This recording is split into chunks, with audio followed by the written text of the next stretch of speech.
yang kayak makeup of the day, skincare pagi, skincare malam beda gitu kan. 7 hari pakai sheet mask yang berbeda. Ingat gak sih? Ingat kan? Tahu itu Tahu kan? tutorial Pernah Korean itu. skincare, Iya. ingat kan? Jadi tuh aku dulu FOMO banget sama yang namanya Oh. produk kecantikan. Nah, dari situ aku berusaha hijrah ekologis dengan cara Sangat malu sebagai orang Greenpeace gitu ya, karena ini udah mungkin seutuhnya gitu ya, maksudnya masyarakat yang kita harapkan nih mungkin model-model Kak Cynthia ini gitu ya, yang hidup dengan berkesadaran ketika membeli produk tuh beneran difikirkan gitu ya, misalnya apakah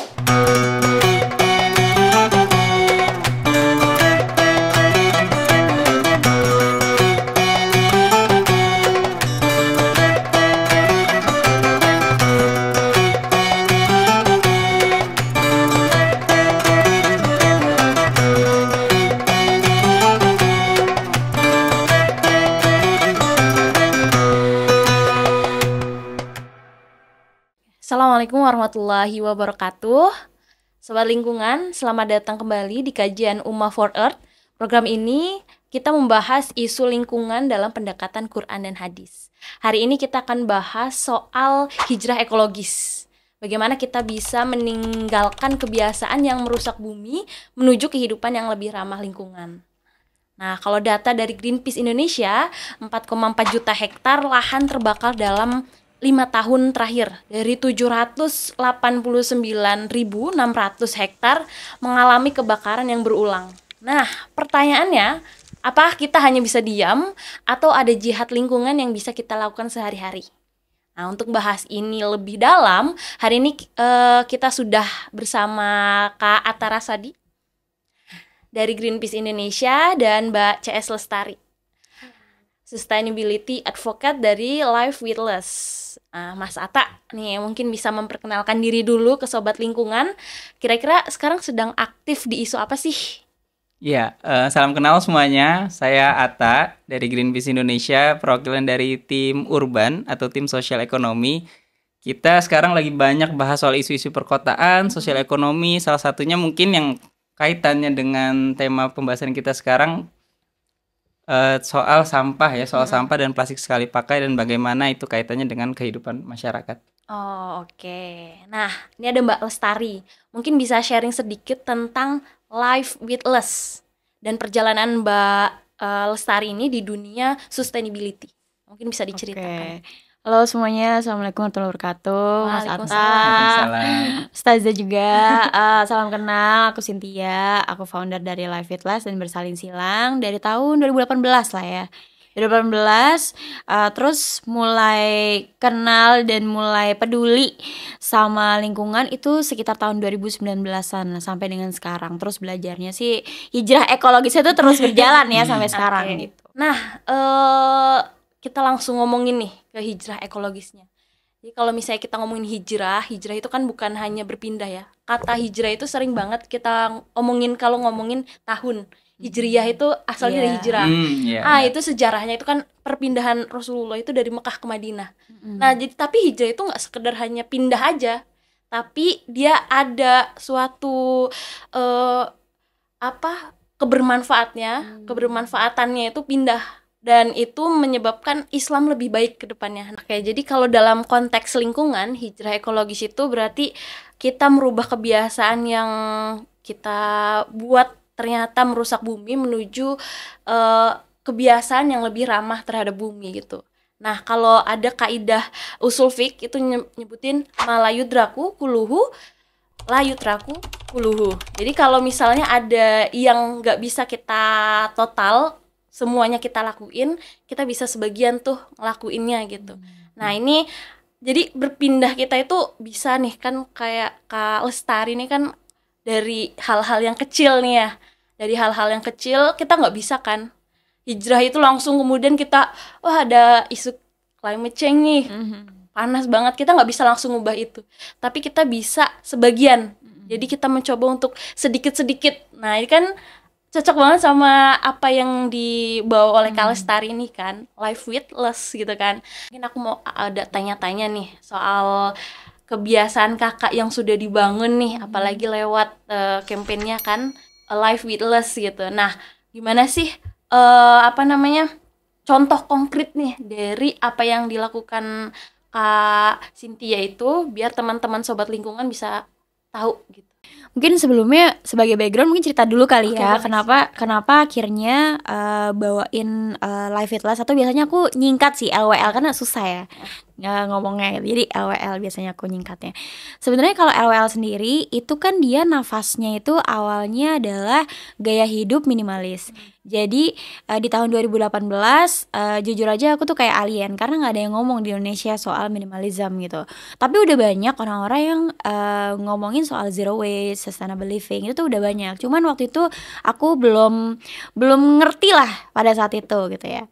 Nah, ketika jalani minimalism itu kan bagaimana kita bisa memiliki barang yang sedikit, yang esensial aja buat kita, dan mengurangi segala macam hal-hal yang tidak esensial atau distraksi-distraksi yang memang bukan jadi esensialnya kita lah gitu ya kan.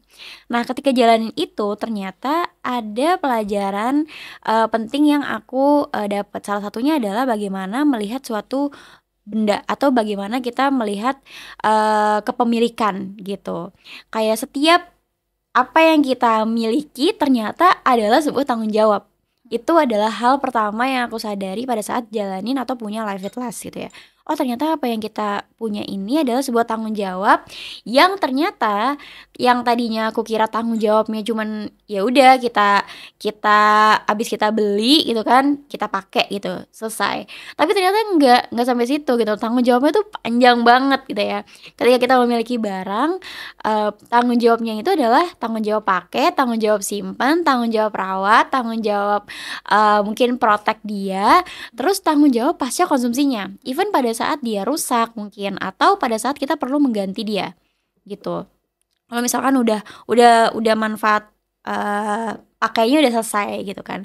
Nah, ketika tahu ternyata memiliki barang adalah sebuah tanggung jawab yang besar dan panjang, akhirnya jadi ketika kita mau beli sesuatu yang baru, untuk memiliki suatu barang yang baru, mikir-mikirnya tuh beribu-ribu kali gitu. Mikir-mikirnya beribu-ribu kali sehingga si tanggung jawab itu tuh worth it untuk aku lakukan gitu.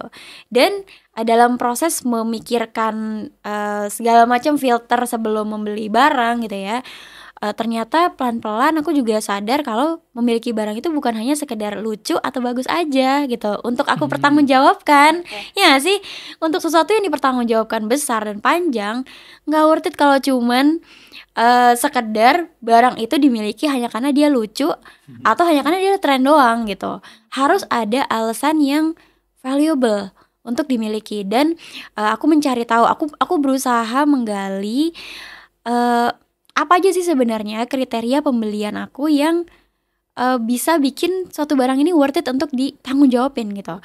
Jadi selain punya preference pribadi yang mungkin sesuai dengan kebutuhan, sesuai dengan permasalahan, ternyata aku juga sadar kalau suatu barang itu juga harus memenuhi kriteria-kriteria yang tidak berdampak terhadap banyak pihak. Bukan hanya terhadap aku aja, tapi juga dampak terhadap mungkin brandnya seperti apa gitu ya. Terus juga bagaimana dia supporting kita buat lebih minim dampak terhadap lingkungan. Dari situ tuh aku baru sadar gitu. Oh, ternyata jalani minimalism itu juga berkenaan ya sama sustainability. Bagaimana hidup kita tuh lebih berkesadaran dan lebih minim dampak terhadap lingkungan gitu. Jadi hijrah ekologis pertama yang aku lakukan adalah dengan mengurangi konsumsi yang berlebihan. Kemudian hijrah ekologis berikutnya yang aku lakukan mungkin hampir sama dengan teman-teman lainnya yang juga jalanin sustainable living.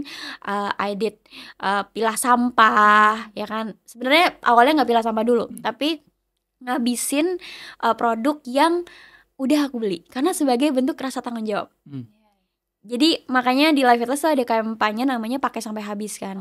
Itu awalnya karena memang aku tuh skincare junkie ya dulu ya. Karena di tahun 2017-2016 tuh lagi munculnya hype-hypenya YouTuber produk kecantikan.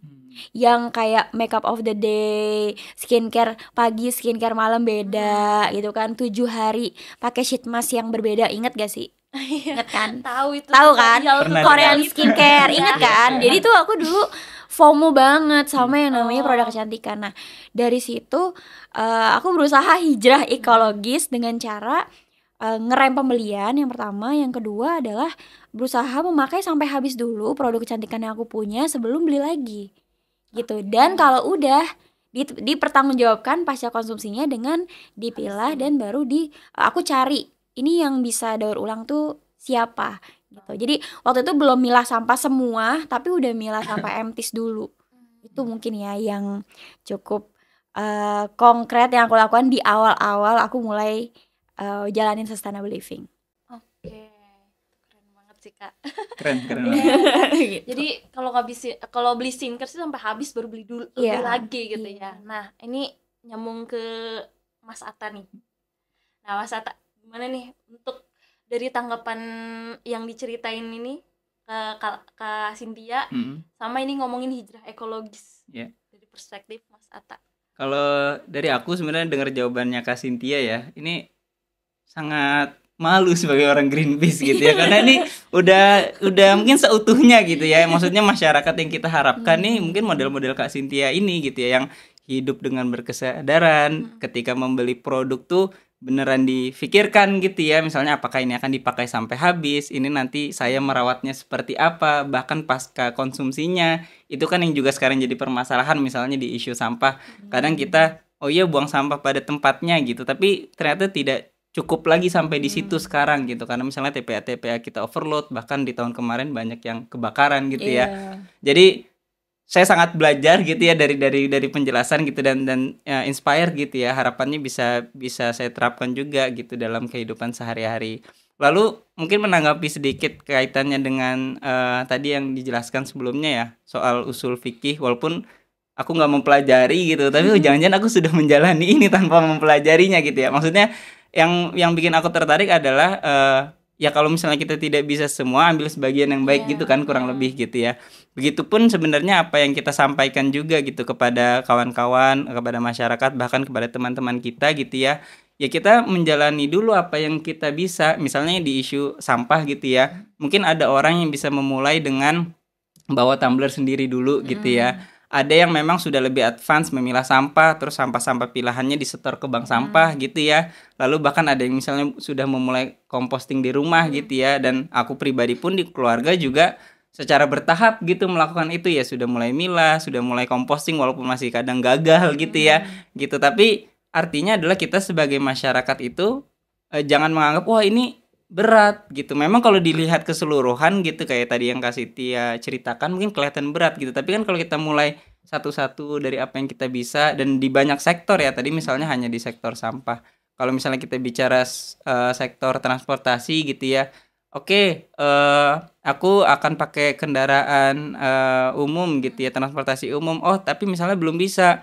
Oh, bagaimana kalau mix commute, misalnya pakai kendaraan pribadi tapi sampai titik tertentu, lalu misalnya dilanjutkan lewat pakai KRL atau MRT gitu ya, gitu. Atau misalnya oh belum bisa, ya udah aku mungkin cuma di hari-hari tertentu aja pakai kendaraan. Maksudnya kan ada hal-hal yang bisa kita lakukan dan tidak harus dianggap ketika kita mau berubah gitu ya. Mungkin tadi istilahnya hijrah ekologis harus gitu langsung sempurna gitu. Ini sering yang terjadi mungkin di komen-komen Instagramnya Greenpeace ya. Oh, ini anak-anak Greenpeace masih makan gorengan nih padahal ngomongin deforestasi. Maksudnya kan bukan di situ poinnya. Maksudnya ya kita mulai dari apa yang kita bisa lakukan gitu. Karena kita sadar memang untuk benar-benar hidup berkesadaran, untuk benar-benar hidup yang berkelanjutan di semua isu dan semua sektor mungkin butuh waktu yang bertahap. Dan kita lebih butuh banyak orang yang melakukan gaya hidup berkelanjutan walaupun tidak sempurna dibandingkan mungkin hanya 1-2 tapi dia sangat sempurna gitu kan, dampaknya juga nggak akan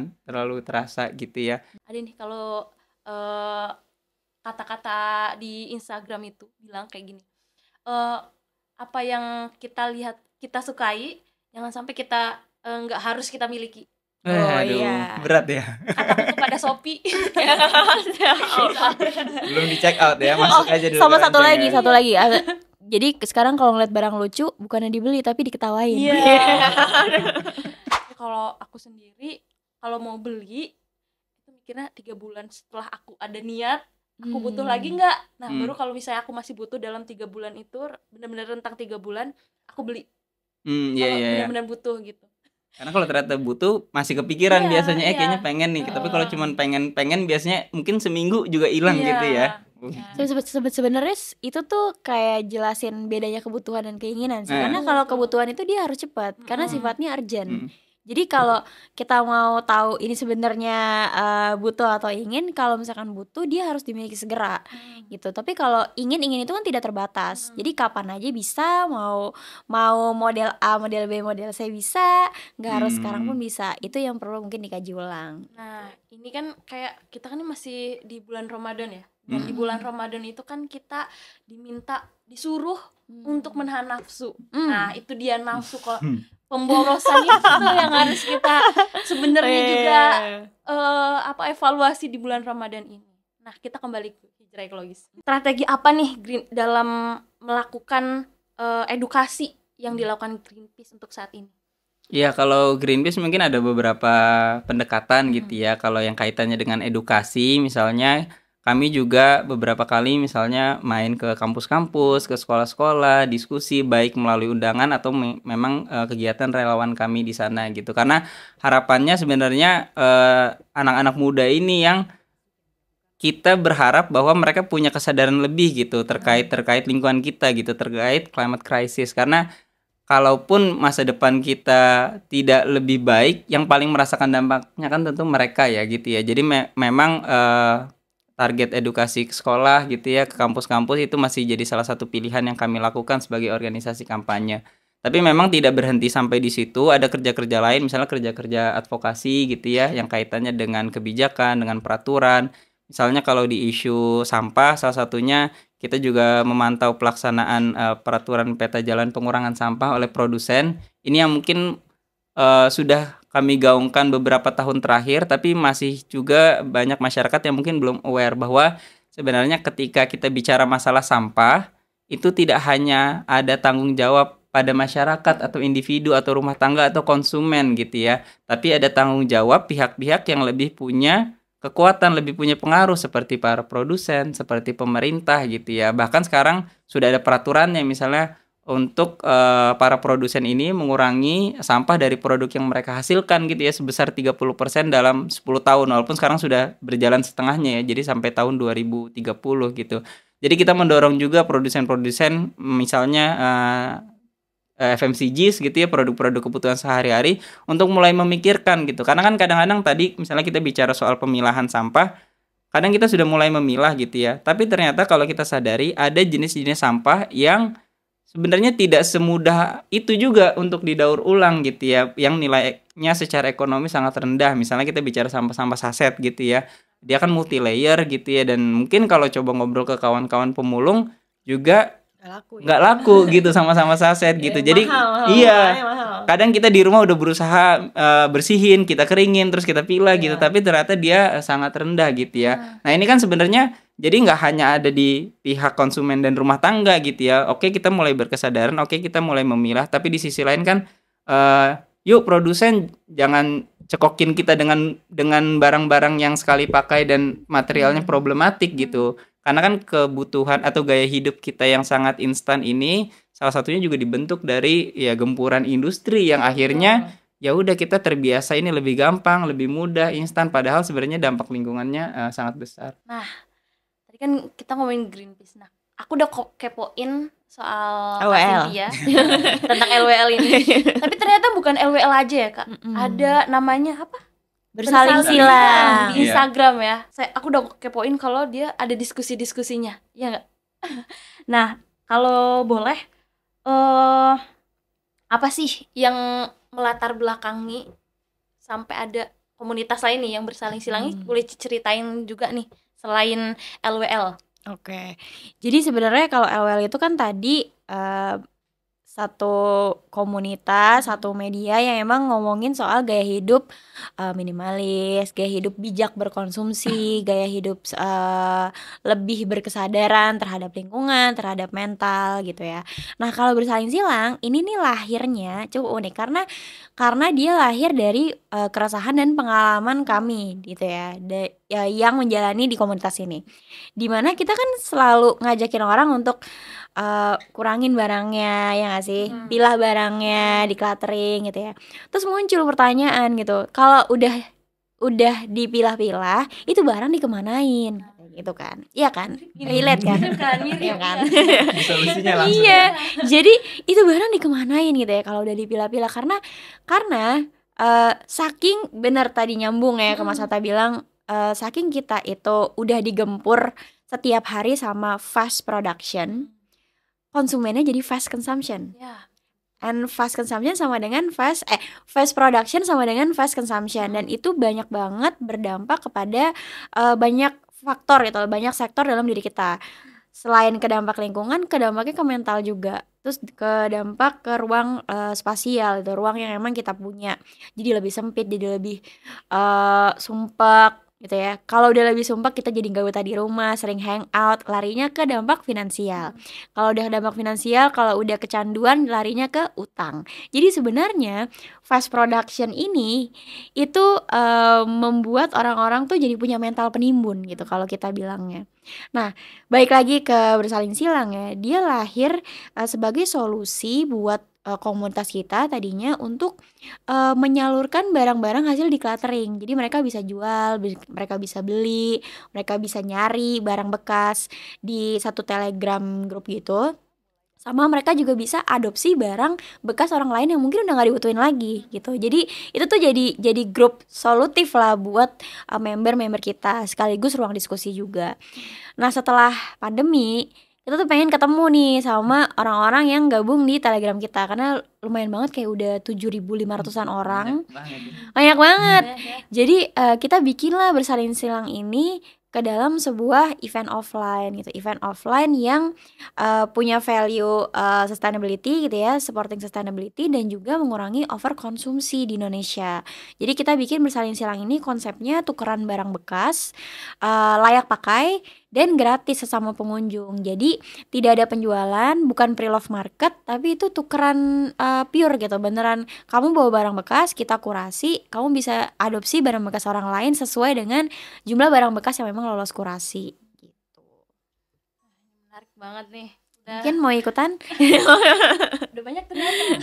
Ya, 7.000 luar biasa. Gitu. Sebenarnya setiap tahun tuh kita selalu bertanya-tanya, karena LWL kan selalu bikin konten Ramadan juga ya. Tahun ini kita Ramadannya fokusnya ke slow Ramadan. Ya karena pengen jadi antitesis dari fast consumption tadi gitu loh. Pengennya jadi slow Ramadan aja gitu. Dan sebenarnya banyak lah filosofisnya di balik itu. Kalau ngomongin slow Ramadan, ngomongin sustainability, ngomongin soal lingkungan gitu ya, aku jadi ingat bahwa tadi katanya Ustazah kan peran kita itu sebagai seorang khalifah. Iya, aku juga pernah ngobrol sama Ustadz Faris, mungkin tahu ya Ustadz Faris. Jangan sampai peran kita yang sebagai khalifah ini seharusnya segala macam ada di bumi ini tunduk sama kita, manusia ya kan. Manusia itu yang punya kontrol gitu, tapi jangan sampai berlebihan. Dan jangan sampai manusia yang lemah terkontrol sama banyak godaan-godaan dari eksploitasi resources yang ada di bumi gitu ya.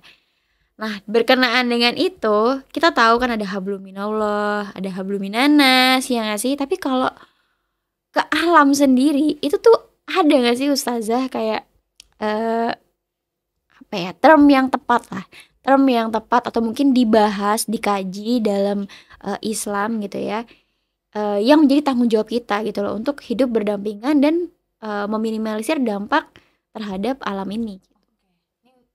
Ngomongin habluminallah, habluminannas, kan habluminallah nih teman-teman, hubungan kita ke Allah gitu. Tanggung jawab jadi, kita ya.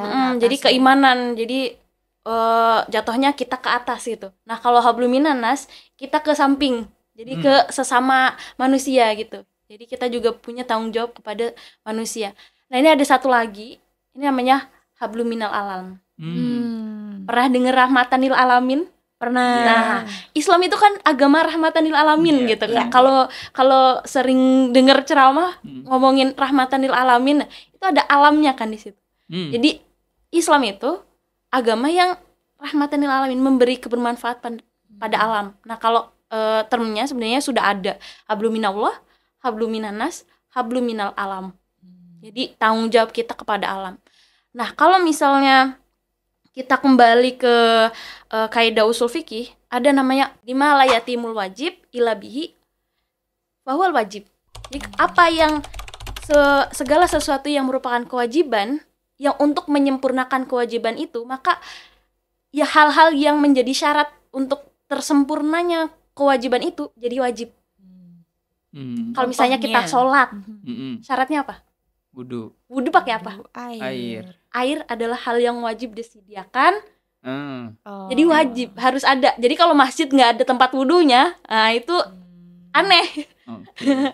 Jadi hal-hal yang seharusnya kewajiban kita gitu ya. Terus abis itu tapi ada syaratnya. Nah itu harus syaratnya itu jadi wajib gitu. Nah, ketika sholat kan kita nggak cuma butuh air ya untuk wudu, tapi tempat. Kita juga butuh kesehatan. Makanya ada rukso untuk orang-orang yang sakit, bisa tidur, bisa duduk dan sebagainya. Nah, ketika kita sehat itu kan makin menyempurnakan ibadah kita ya. Nah, itu menyempurnakan kesehatan kita itu menjadi wajib. Sehingga kita sholatnya lebih khusyuk. Terus abis itu lebih sempurna gerakannya. Nah, ketika kita sakit, nah kan kita tahu ya, apalagi di Jakarta nih, kena polusi, kita jadi sakit gitu ya. Kena apa namanya? Kena polusi udara, polusi air dan sebagainya, kita sakit gitu ya. Bayangin kita sholat terus kita tahu mandinya pakai air yang kotor, kita gatel-gatel. Jadi kita nggak sempurna dalam sholat. Nah, penyediaan air yang bersih itu menjadi wajib. Itu sebenarnya hablum minal alam. Kita harus menjaga alam supaya kita kontakkan dengan Allah benar, kontakkan dengan manusia dengan juga benar gitu. Ketika kita membuang sampah nih di Jakarta, tapi ngalinya ke Jakarta Utara misalnya. Nah, Jakarta Utara jadi banjir nih. Nah, kita kan sedang menzolimi orang-orang ya di Jakarta Utara misalnya. Nah, itu kan ada kaitannya gitu. Jadi ketika orang Jakarta Utara kemudian lingkungannya jadi banjir karena mengalirnya ke Jakarta Utara gitu ya, mereka nggak bisa ibadah. Nah, itu menjadi suatu kesalingan yang nggak bisa kita nggak bisa kita pecah gitu. Harus berkesatuan. Jadi hablum minallah, hablum minanas, dan hablum minal alam. Ya, alam kan nggak cuma nggak cuma yang luas sebumi kan. Lingkungan kita juga kan, termasuk sampah. Kalau misalnya kita itu sampah kan jadinya najis juga, kotor gitu kan. Nah, itu perlu kita tanggung jawab sebagai manusia. Jadi khalifah fil ard itu bukan hanya kita memanfaatkan bumi aja, tapi kita juga menjaga buminya gitu. Jadi kita diturunkan jadi pengelola nih di bumi, tapi bukan hanya mengelola, kita habis itu memanfaatkan dieksploitasi dan sebagainya karena kita khalifah fil ard. Tapi kita juga harus melihat bahwa kita itu harus menjaga bumi loh. Nah, itu disebutkan di Quran surat Ar-Rum ayat 41. Artinya bahwa telah tampak kerusakan di darat dan di laut itu akibat perbuatan tangan manusia. Nah, kemudian lanjutan ayatnya, kalau misalnya setelah perbuatan itu kita akan mendapatkan kayak teguran, yaitu kita sering bilang bencana gitu ya. Kayak kalau kita buang sampah, misalnya banjir gitu ya, itu kan yang biasa orang-orang lihat gitu ya, karena sampah menyumbat misalnya. Nah, itu banjir itu adalah sebuah akibat dari perbuatan tangan manusia, yang kemudian itu dijadikan sebagai pengingat bahwa kita harus kembali ke jalan yang benar gitu. Yang tadi kita bilang hijrah ekologis, kita harus kembali ke jalan yang bisa membuat kita sebenarnya bermanfaat untuk kita juga gitu. Karena itu kan hubungannya, kalau hablum minal alam kan kita ada di alam ini gitu kan. Nah, itu sih kalau misalnya termnya hablum minal alam. Ya, aku mungkin mau nanggapin sedikit ya, karena maksudnya sangat menarik ya ketika bicara soal menjaga hubungan dengan alam gitu, memberi kemanfaatan, menjaga, melestarikan. Ternyata memang pada ujungnya kembali lagi kan kepada manusia gitu ya. Ketika kita merusak tadi, ternyata sholatnya jadi sulit gitu karena kondisinya tidak baik, karena kondisinya kurang sehat gitu, lingkungannya tidak bersih gitu ya. Nah, ini mungkin yang seringkali perlu disadari juga berarti ya, ketika kita menyampaikan sebenarnya ayo selamatkan bumi gitu ya, ayo jaga bumi. Sebenarnya pada ujungnya adalah untuk menjaga manusia, menyelamatkan kehidupan manusia gitu ya. Buat kita juga. Iya, buat kita-kita Iya, juga buat kita sebenarnya juga. gitu ya. Dan aku juga jadi teringat kemarin kita baru aja tuh nge-launching riset mikroplastik gitu ya. Jadi plastik ukuran kecil gitu ya disebut mikroplastik, dan dia ini ternyata ditemukan sudah keluar masuk tubuh manusia gitu ya. Dia sudah ada di dalam darah, dia ada di dalam kotoran manusia, bahkan di dalam janin bayi yang belum lahir gitu ya sudah ditemukan mikroplastik juga. Kemarin kami melakukan penelitian sama teman-teman kedokteran UI gitu ya. Dan ternyata di atas, aku lupa persis ya, di atas 90% sampel orang yang kita teliti gitu ya, dari darah, urin, kotoran gitu ya, itu mengandung mikroplastik ternyata gitu. Dan yang menariknya adalah ada hubungan antara intake mikroplastik itu terhadap penurunan fungsi kognitif gitu ya. Jadi orang mungkin jadi agak lemot atau jadi susah Wah, berpikir jangan-jangan gitu yang ya. lemot-lemot nih banyak nih maksudnya. Iya, makanya jadi kalau kita pikir kita misalnya pakai banyak produk-produk plastik dan mikroplastik akhirnya jadi ada di mana-mana gitu ya, ada di udara, ada di laut, ada di ikan yang kita makan, ada di garam yang kita makan, di air yang kita minum gitu. Ujung-ujungnya pada kita juga, dan akhirnya masuk juga ke tadi ke konsep yang Ustazah jelaskan gitu ya. Bagaimana menjaga hubungan ke alam sebenarnya ya untuk keberlangsungan hidup manusia itu sendiri dan untuk mengoptimalkan ibadahnya tentunya kan. Tapi kalau kaitannya mungkin dengan Islam gitu kan, yang penting paling utama niat ya biasanya ya. Jadi bagaimana sebenarnya kita berniat dulu nih gitu untuk mengubah kebiasaan kita dari hal-hal yang kita bisa. Dan banyak sekali sebenarnya hal-hal yang bisa kita pilih dan bisa kita ambil ya. Mungkin nanti Kak Cynthia bisa jelaskan juga apa yang sudah dilakukan gitu, pengalamannya gitu ya. Tadi mungkin aku kasih contoh kalau di isu sampah atau di isu plastik sekali pakai, banyak sekali hal yang bisa dilakukan, dari mulai mengurangi ketergantungan dari produk-produk plastik sekali pakai misalnya. Yang paling mudah apa buat teman-teman? Mungkin kondisinya beda-beda. Ada yang mudah, oh aku bisa lah mulai mengurangi sedotan dan styrofoam gitu. Jadi aku bawa wadah makan aja kalau kemana-mana. Kalau mau beli bungkus di warteg, bubur gitu ya, bisa gitu. Tidak harus mengandalkan styrofoam misalnya untuk membungkus makanan. Ada yang bisa dengan hal lain gitu yang dikurangi. Misalnya aku udah bisa lah mulai ngurangi produk-produk saset gitu ya. Mungkin beralih ke toko curah, mungkin membeli jumlah produk-produk yang lebih besar, atau paling tidak misalnya memastikan kemasan-kemasan yang dibeli punya tingkat keterdaur ulangan yang tinggi misalnya gitu ya. Apapun itu ya. Dan misalnya di sektor lain gitu ya, di sisi energi misalnya yang paling mungkin menjadi tantangan bagi banyak orang.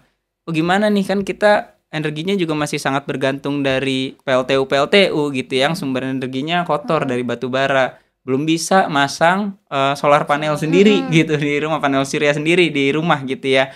Ya sudah, kita coba dari hal-hal yang sederhana aja, misalnya menghemat energi yang kita pakai, lebih efisien gitu ya. Kalau misalnya ada ruangan yang tidak dipakai, dimatikan AC-nya, dimatikan lampunya gitu ya. Atau di sektor energi yang lain misalnya kaitannya dengan transportasi, misalnya tadi apakah kita bisa mulai beralih ke kendaraan umum gitu ya. Kalau tidak bisa, apakah tadi bisa mix commute, apakah misalnya bisa selang-seling jadwalnya gitu. Jadi kita sesuaikan dengan kapasitas kita gitu. Karena pengalaman ketika kita langsung mulai melakukan sesuatu yang perubahannya sangat 180 derajat, biasanya akan lebih mudah juga kembalinya, karena kita akan capek dan merasa, oh kok sangat susah ya gitu ya. Jadi nggak apa-apa kalau misalnya teman-teman tidak langsung bisa memilah sampah di rumah, atau tidak langsung bisa selalu memakai KRL gitu setiap harinya gitu ya.